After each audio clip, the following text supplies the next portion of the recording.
¿Preparados para sufrir? ¿Preparados para soportar el dolor? Si la respuesta es sí, ¿están preparados para el show de Gabriel Incertis? Pues nada, como se ve que os gusta tanto a vosotros ver estos vídeos como a mí hacerlos, vamos a ir al tajo con la quinta parte de esta serie sobre Idiot Plot, esas tramas activadas por la estupidez y que no ocurrirían o se solucionarían inmediatamente si los personajes dejasen de hacer el tonto. Y esta vez, avisando de que habrá, como siempre, spoilers de los contenidos tratados, vuelvo a usar vuestros comentarios como combustible. Dragon Force me dice: voy a poner un caso muy reciente de Idiot Plot y se encuentra en la temporada 5 de Stranger Things, y es el hecho de que Mike sabe que Holly está viendo a alguien que le está diciendo que los monstruos vendrán a por ella. Quiere protegerme. Me ha contado que hay monstruos en Hawkins y que les gusta comer niños como yo. Y él cree que puede ser un amigo imaginario o principios de esquizofrenia. Se le olvida que en su mundo existen personas y monstruos con poderes psíquicos y que el villano principal, Vecna, es uno de ellos. Sí, yo también me di cuenta y me quedé a cuadros al ver cómo Mike jugaba en ese momento sin justificación alguna la pelota del idiota, después de todo lo que vivió en los últimos años, después de sobrevivir a monstruos y presenciar todo tipo de sucesos paranormales. Incluso le dice a Holly que los monstruos no existen. Los monstruos no existen, Holly. Un capítulo más tarde, cuando ella desaparece, no se le ocurre asociar el amigo imaginario de Holly con Vecna, sino hasta cuando ve este libro. Cuando fui a buscarla hoy al cole, me contó que el señor K le dijo que en Hawkins había monstruos y le advirtió de que los monstruos iban a ir a por ella. ¿Y justo el mismo día va y la secuestra un monstruo? Si se trata de coincidencias, esta es gorda. Es un idiot plot de manual. Si Mike se hubiese tomado en serio a Holly, algo que no tenía por qué no hacer dada su experiencia con los Stranger Things de Hawkins, es posible que la hubiesen podido proteger y no se la hubiera llevado el Demogorgon. K-Blade Mark me dice con respecto a los idiot plots de los últimos Jedi que no solo Finn y Rose la cagaron muy fuerte por aparcar mal en el casino, sino que encima Finn se iba a sacrificar para destruir el cañón rompepuertas. Rose va y lo salva soltándole un discurso de cómo ganarán salvando lo que aman. Es como ganaremos. No combates lo que odias. Salvas lo que amas. Solo para ver al segundo siguiente al cañón reventando la puerta de entrada en una escena de comedia que no sé si es estúpidamente involuntaria o voluntariamente estúpida. A ver, esta pareja protagoniza algunos de los plots más torpes de toda la historia de Star Wars, incluyendo Legends, el universo expandido, The Acolyte y lo que quieras meter. No solo son responsables, como ya conté, de desencadenar una serie de eventos que acaban llevando a la muerte de Luke Skywalker, sino que además, cuando Finn por fin tiene una oportunidad clara de redención, la película se la quita de las manos. Lo que tenemos al final es un sacrificium interruptum, un sacrificio narrativamente potente que es abortado en el último segundo, sustituido por un acto impulsivo que no resuelve nada, sino que sirve más bien para rematar el destino de Luke. Finn no se redime, el cañón cumple su función y la escena, que debería ser trágica y heroica, se queda en algo profundamente frustrante. Si al final todo sale bien, no es porque Rose haya salvado a quien ama, sino porque la fuerza del guión es todo, porque la fuerza del guión es grande. Emilio José Molina Cazorla me cuenta: mi subtipo favorito es el del plan del malvado que es tan idiota que habría salido mal incluso aunque hubiera salido bien, como en las pelis donde intentan matar al protagonista aplastándolo contra un muro con el coche o contra dos coches, pero este salta o lo rescatan y termina chocando sobre el malo. Ejemplo práctico con Spider-Man, cuando el Duende Verde lanza su aerodeslizador con pinchos contra él, solo para que Spider-Man lo esquive en el último segundo y terminar autoempalado en la pared. Si Spider-Man no lo hubiera esquivado, habrían terminado ambos hechos un pincho moruno empalados y muriendo de una forma bastante bochornosa. Pues sí, otra cosa es que se sobreentendiese que al Duende Verde no le importase morir con tal de acabar con Spider-Man, pero no es el caso. Hasta el último momento intenta engatusarle para salvar su trasero y sin embargo acaba autoempalándose porque ese iba a ser el resultado de su maniobra con Peter o sin Peter de por medio. Se trata de un ejemplo claro de tropo villano que se autoelimina. El propósito de este tropo es resolver la amenaza del villano sin ahondar en la complejidad moral de lo que implica quitar una vida humana. Por ello suele aparecer en producciones donde matar, o que el héroe mate, sería totalmente inapropiado para el público objetivo o el tono de la ambientación, como en obras infantiles o películas de superhéroes orientadas a un público general. Es la muerte del antagonista en cada película de la saga jurásica.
O por poner un ejemplo ochentero, la muerte de la malvada hechicera Bavmorda en Willow.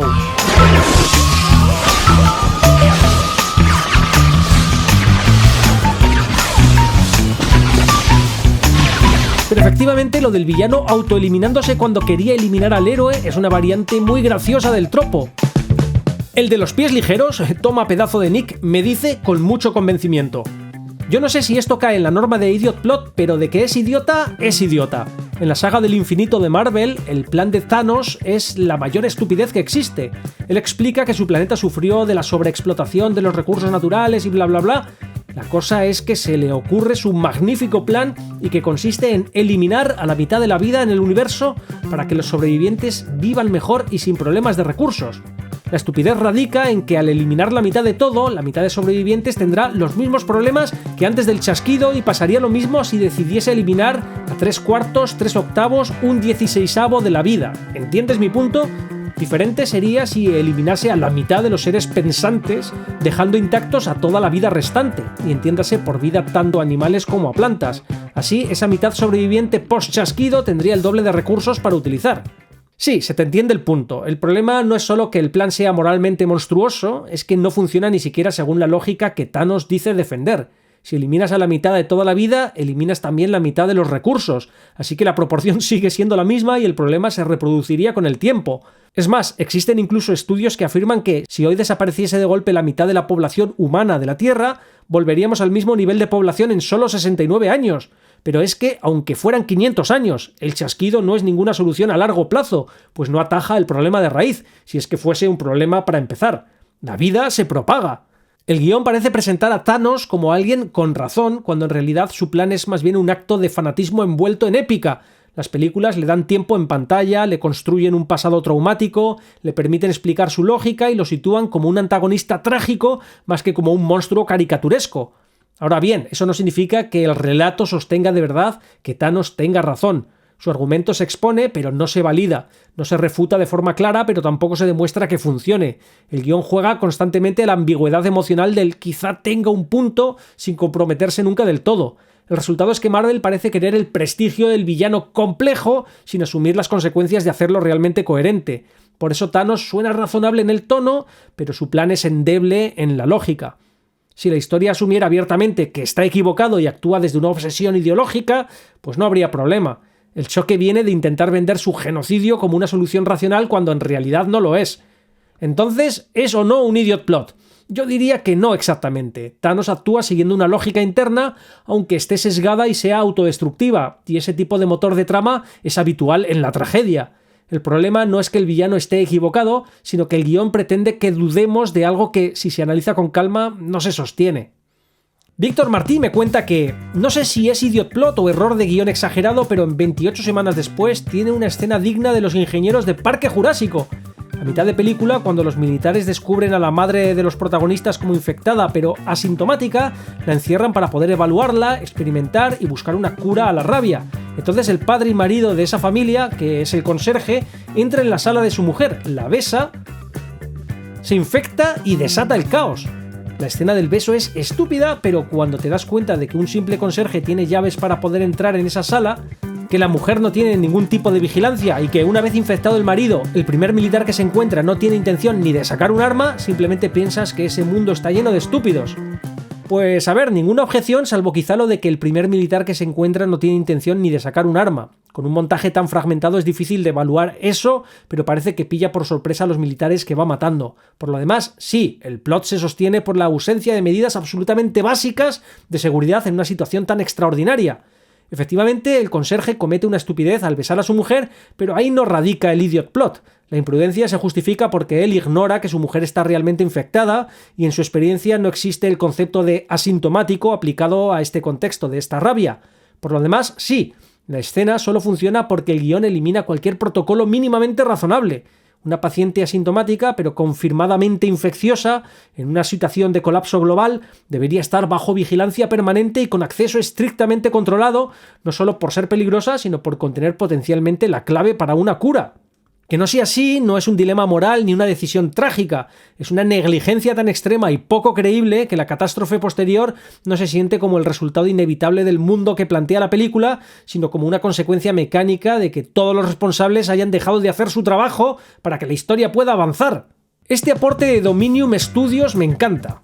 Hablando de Jurassic World, en la segunda parte ocurre una subasta clandestina en la que se pone a la venta un dinosaurio malévolo que, según la descripción, es ideal para la guerra, que solo se necesita un tirador que dispare hacia el objetivo una especie de señal sónica y el bicho irá por él para comérselo. Y de repente todos los compradores quieren llevárselo, a lo que yo me pregunto, ¿están todos idiotas o qué les pasa? Emplear un dinosaurio para eliminar objetivos militares no parece una idea brillante. Primero están las complicaciones que implica mantener y transportar a un dinosaurio.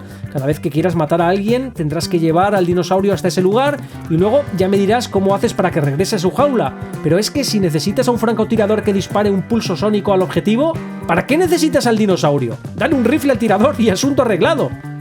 Pues sí, la idea es bastante boba, pero en particular porque nos hacen una demostración de cómo funcionaría. Porque si escuchas la descripción sin más, pues puede colar. Sus rasgos biológicos incluyen un mayor sentido del olfato y la capacidad para responder a un sistema de selección de blanco láser codificado. Eso es lo que le permite aislar y localizar presas en entornos muy complejos. Yo oigo esto y me suena a la típica cháchara científico-militar peliculera, no lo pienso demasiado y me digo, pues vale, pues cuela.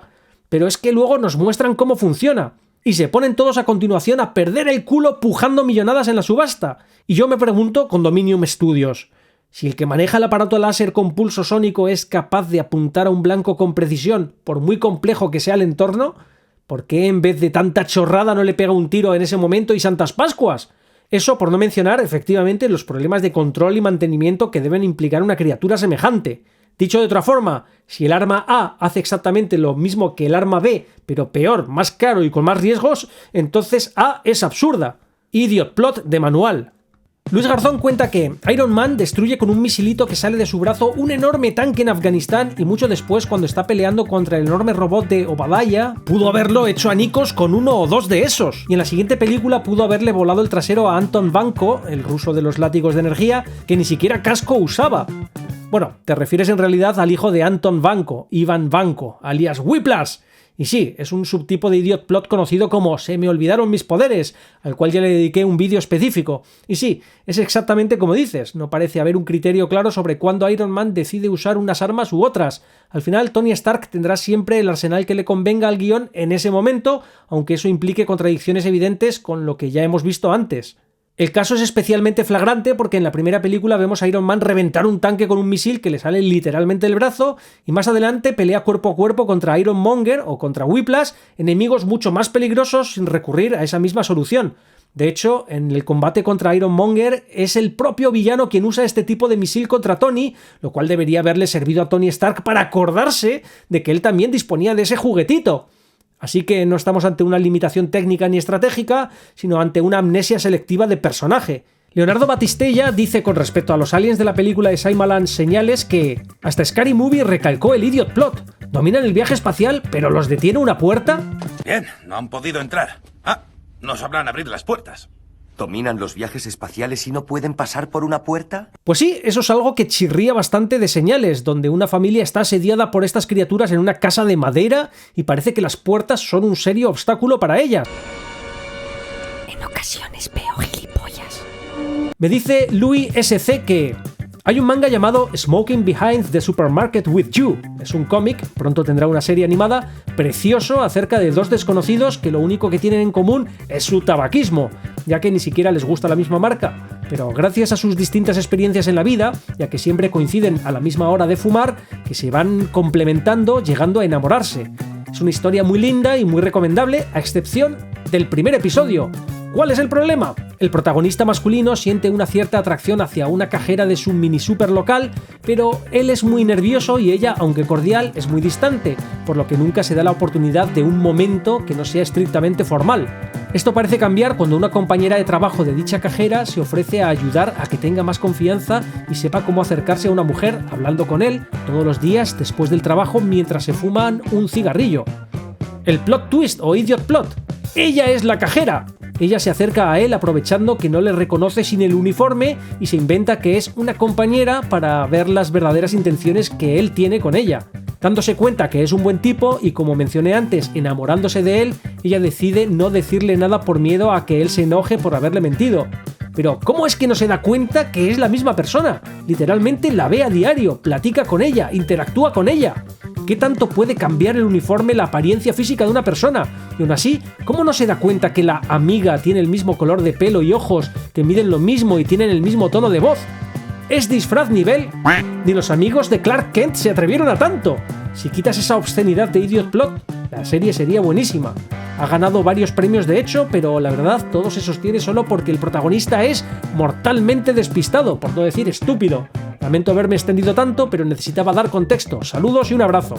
Pues Louis, subrayando que Fumando Juntos detrás del súper se trata efectivamente de un manga muy bueno, para tu tranquilidad no creo que sea necesariamente un Idiot Plot. Si necesitas una justificación racional, Sasaki no es tanto estúpido como emocionalmente anestesiado por una vida gris, solitaria y rutinaria. Él no percibe a las personas como un todo, sino como roles. La cajera amable y formal pertenece a un compartimento mental distinto de la fumadora relajada y sarcástica. No es solo un cambio de look, es un cambio de marco, de contexto. Y aquí entra un concepto narrativo bastante clásico, la ceguera contextual. El personaje no ve lo que tiene delante no porque no pueda, sino porque no espera verlo ahí. Idealiza a la cajera como una figura distante e inalcanzable y por eso no la asocia con alguien que comparte cigarrillos y confidencias en la parte de atrás del súper. Es exactamente lo mismo que ocurre con Clark Kent, ya que lo citas. No porque el disfraz sea perfecto, que no lo es, sino porque nadie espera que Superman esté delante de ellos haciendo vida normal. El camuflaje no funciona a nivel físico, sino simbólico. Las gafas, la postura y la actitud redefinen el contexto en el que ese rostro existe. La gente no ve lo que ve lo que espera ver. Otro ejemplo muy claro es el de la señorita Doubtfire. Los personajes no reconocen al padre no porque el maquillaje sea infalible, sino porque no conciben mentalmente que ese hombre pueda ocupar ese rol. El engaño funciona mientras el marco narrativo se mantiene. Cuando el contexto se rompe, el reconocimiento es inmediato.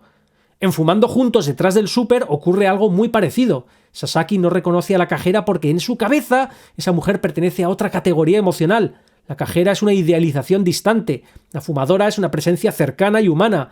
El cambio de aspecto importa menos que el cambio de rol. A eso se suma su timidez, su bajísima autoestima y sobre todo la ausencia total de expectativas románticas reales. Sasaki no está buscando, así que no conecta los puntos. ¿Es forzado? Bueno, puede que un poquito. ¿Es imposible en la vida real? Pues probablemente, pero no es la trama avanzando porque el protagonista sea tonto, sino porque la historia se apoya en una limitación perceptiva coherente con su estado emocional, usando el concepto de ceguera contextual como recurso narrativo. La serie no funciona a pesar de Sasaki, funciona gracias a su ceguera. Y una vez aceptas esa convención, lo que hay detrás, el tono, el vínculo y la intimidad cotidiana, compensa con creces el artificio inicial. Y bueno, vamos ya terminando con el que según Edwin Gálvez, alias Exhorton, es el Idiot Plot más grande de toda la historia del cine. Me dice, imagínate esto, una civilización extraterrestre viaja de un planeta a otro comportándose como una plaga, ya que donde llegan aniquilan a sus nativos y se apropian del planeta hasta agotar sus recursos naturales y así van de planeta en planeta, es decir, son una civilización que tiene un desarrollo tecnológico tal que pueden viajar entre planetas, atravesando no solo el espacio sino también el tiempo, pero llegan a la Tierra, un planeta con un adelanto tecnológico tal que hasta el día de hoy se necesita meterle un catéter en la uretra a un hombre para poder diagnosticar enfermedades urinarias, como en la Edad Media, pero increíblemente logran derrotar a esta civilización invasora con un virus de Windows 95. Sí, exacto, el día de la independencia. Siempre me he preguntado a qué retrasado mental se le ocurrió tal idea. Pues en vez de responderte yo, voy a dejar que sea un tal Matt Wombat en Quora el que ponga aquí los puntos sobre las IES a Roland Emmerich, guionista y director del Día de la Independencia. Dice Matt Wombat que no se puede utilizar algo que no existe. Los virus informáticos que conocemos solo funcionan en los sistemas para los que están diseñados. No se puede derribar un satélite con un virus creado para ordenadores Windows, y tanto el satélite como los ordenadores Windows han sido creados por humanos. Y tú estás hablando de diseñar un virus para una nave espacial alienígena, sin saber nada sobre la tecnología informática alienígena, siendo los alienígenas mucho más avanzados tecnológicamente que nosotros. Si alguien quisiera crear un virus así, ni siquiera sabría por dónde empezar. ¿Cómo se conecta a un ordenador alienígena? ¿Cómo se lee sus salidas sin conocer ningún idioma alienígena? ¿Es un ordenador digital como los nuestros? ¿Analógico? ¿Cuántico? ¿Funciona con electricidad? ¿Luz? ¿Química? ¿Bioquímica? ¿Es necesario escribir código o mezclar sustancias químicas específicas? ¿O utilizar ingeniería genética para crear un virus real? ¿Cómo se diseña para desactivar cosas de las que no sabes nada, creadas por gentes que no comprendes? Una tal Doug Linsenmeyer, en la misma línea, apunta que esto es un extraterrestre. Se están partiendo el culo de risa. Para que un virus informático funcione, tiene que ser tecnológicamente compatible, estar escrito en el lenguaje adecuado, introducirse de alguna manera en el sistema y, por supuesto, superar sus defensas, si las tienen. Porque una especie alienígena con una base tecnológica muy superior utilizaría ordenadores para los que podemos escribir un virus. Sería el equivalente a que los antiguos romanos intentaran bloquear nuestros sistemas utilizando torres de señales, también conocidas como la Internet del siglo I. E ilustra el ejemplo con esta imagen en cuyo pie leemos: «Enciende los fuegos, Pippen. Vamos a bloquear Windows». Olvídate de que sus ordenadores sean de alguna manera compatibles con Windows. ¿Por qué iban a utilizar electrónica basada en binarios? ¿No deberían los alienígenas haber ido más allá? ¿A la informática cuántica? ¿O algo incluso superior a eso? Había mucha estupidez en esa película, posiblemente incluso más que en Godzilla, del 98, pero ese momento se lleva la palma. Pues bueno, dicho esto, aquí alguien podría objetar que la tecnología alienígena y la humana comparten una base común por la ingeniería inversa de Roswell, pero incluso aceptando ese supuesto, no se resuelve nada. Quienes implementan el virus no tienen ni idea de los lenguajes computacionales alienígenas, de su arquitectura, de sus protocolos, de sus defensas, ni siquiera de las características básicas del hardware necesarias para poder introducirlo. Así que sí, Roland Emmerich superó en despropósito a su Godzilla con el Día de la Independencia. Bueno, hasta aquí el vídeo de hoy, espero que os haya gustado y si es así, pues dejadme ese like de rigor y no os olvidéis de suscribiros y activar notificaciones para recibir puntualmente mandanga tan sabrosa como la que os he traído hoy. Y dime, ¿qué idiot plots se te ocurren? Déjamelo en los comentarios. Nos vemos pronto, ¡chao!